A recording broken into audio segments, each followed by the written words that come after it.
ইংরেজিতে একটা প্রবাদ আছে, নো জাস্টিস নো পিস। বিচার নাই শান্তি নেই। কি নাই? বিচার নাই, শান্তি নেই।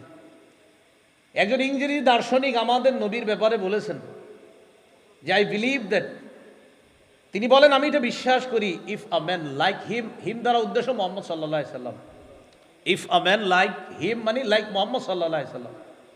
কোনো ব্যক্তি যদি এই যুগে মোহাম্মদ সাল্লাল্লাহু আলাইহি সাল্লামের মতো হতে পারে, what to assume the dictatorship of the modern world, আর সে যদি বর্তমান পৃথিবীর এক নায়কত্ব গ্রহণ করে, দেখেন কি বলে, যে মোহাম্মদ সাল্লাল্লাহু আলাইহি সাল্লামের মতো কোনো ব্যক্তি বর্তমান যুগে যদি সারা পৃথিবীর এক নায়কত্ব গ্রহণ করে, যে মোহাম্মদ সাল্লাল্লাহু আলাইহি সাল্লামের মতো একজন নায়ক পাওয়া গেছে পৃথিবীতে, তাহলে কি হবে?